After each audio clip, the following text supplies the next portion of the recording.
Hi everyone, thank you for joining us again for one of our Workforce TeleStaff tips and tricks. Our topic today will be shift versus shift mask. My name is Emily. I'm the Relationship Manager here at JK Seva. And we have Bill Mitchell. He is JK Seva's president. And he will be helping us wrap up our presentation today at the very end. We also have Tim Paraguay here as our guest speaker. He has 15 years of payroll and scheduling experience with TeleStaff and is a retired lieutenant in the police force with the city of Madison, Wisconsin.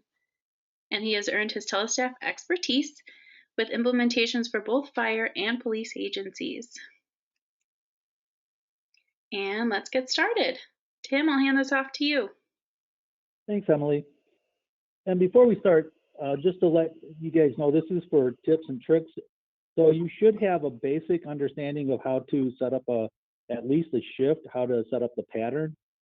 But with that being said, I'm going to give the quick definition of a shift versus a shift mask, and then we'll talk more specifically about when would you use the shift and when would you use a shift mask.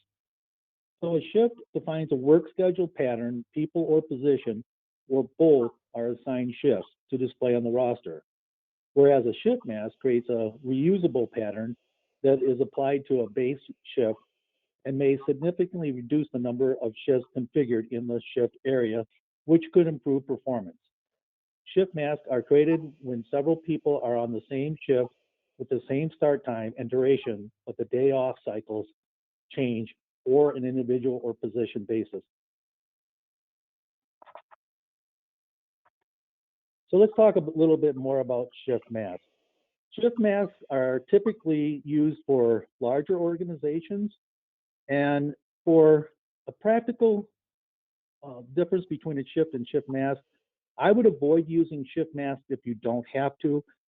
If you're a small agency, you can configure almost everything in a shift, but a shift mask does have a specific purpose, so we'll go over some of them.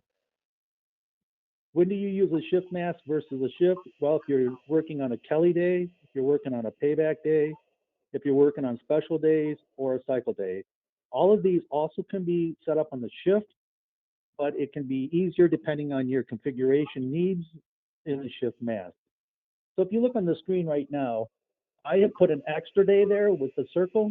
So their normal day is Sunday, Monday, Tuesday, Wednesday, and every other week they are going to owe the department an extra day. So you could use the shift mask to handle that extra day.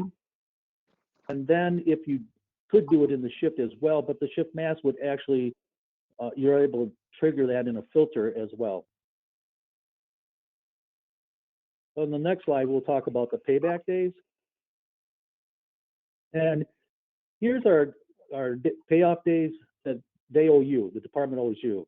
Now, again, you can configure this in a shift, but in a shift mask, it's going to have a hollowed out. And as you can see on the third day, it's hollowed out. That may be a configuration need that you'll use based on your department's need. And it's also a visual that is a day off trade. Now, obviously, most people aren't going to have it that close together, but it's just for demonstration purpose that we had the hollow off every other Wednesday.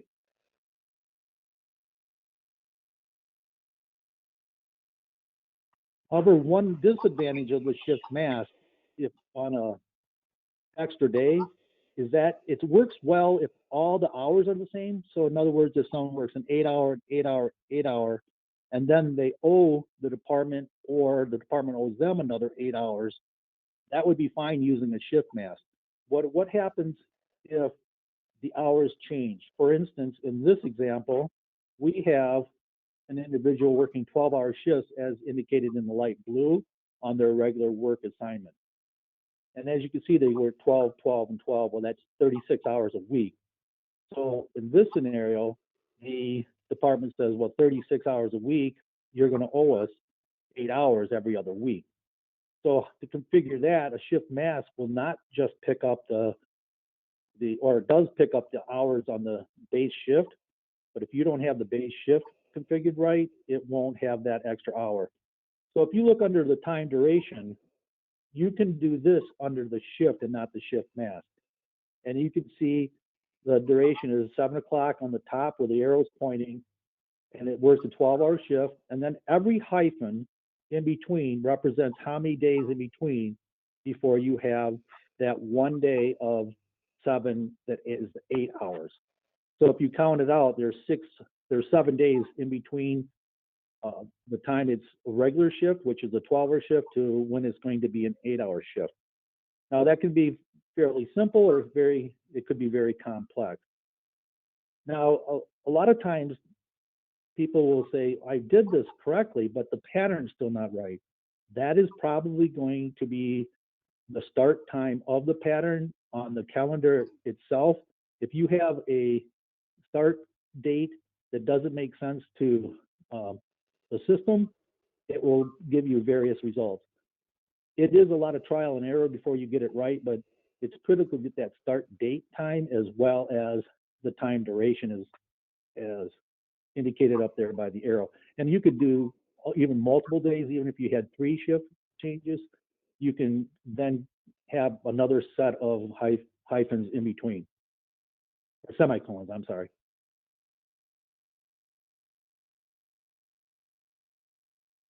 So shift versus shift mask. Although most agencies will only use shift mask can be critically important, especially if you're talking about bidding. If you do use a shift mask, and it's good to put it on the position. That way it may save you some configuration once you start doing bidding. So you have it on the position in the organization instead of just on the assignment of the person. And again, I would avoid using shift mask if not needed. Another thing about shift versus shift mask is a lot of agencies will either do one or both, but you don't have to. You don't have to do either or. You can do some of your agency on shift and some on shift mask. And remember, every assignment has to at least have a shift, where the shift mask is just going to break it down even further. But almost everything you need to do on a shift mask, you can do on a shift. Before implementation, consult with the programmer on which method is best to be used. Shift masks are generally for larger agencies. And here's probably the most common situation. You're a very large agency and you got a start time, let's say at 8 o'clock in the morning. However, some of the people start their work week on a Monday, some of them start on a Tuesday, some of them start on a Wednesday.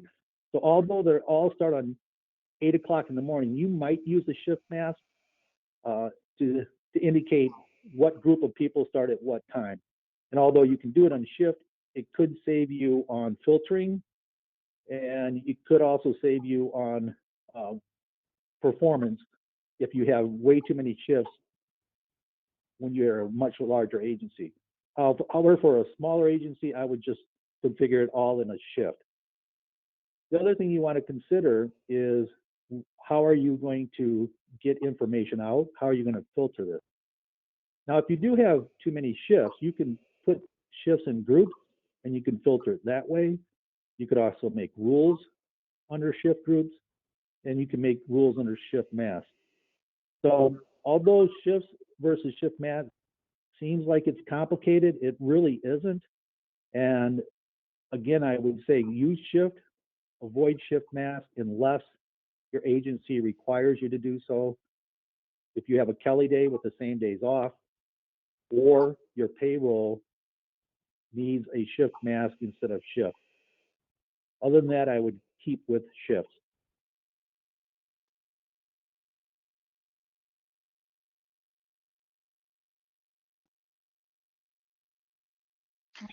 Thank you, Tim. This is Bill Mitchell. Just wanted to make sure we close this out here. It's very important that we go ahead and help you guys. The reason why we're doing this is so that in case you want to do it yourself, you understand, like Tim was saying, you understand when you should use a shift mask versus a shift. And there are some things that would make sense to do it, other times not. So if you want to do it yourself, that gives you a little bit of information, and maybe we can guide you, or if you want us to help you. So let us know if you need help. So if you have any questions, go ahead and contact us at contact@jksava.com. If you want to understand more about a demo or a specific need, you can also reach out to our sales team, sales@jksava.com. So we do demos. We also do individual helping. We do individual training as well. So there's a variety of different things. But if you have a certain question on this shift versus shift mask, please put that in the subject and send it to contact@jksava.com. Thank you. Appreciate it. Appreciate your joining us today. Hopefully you learned something today, and we'll talk to you later.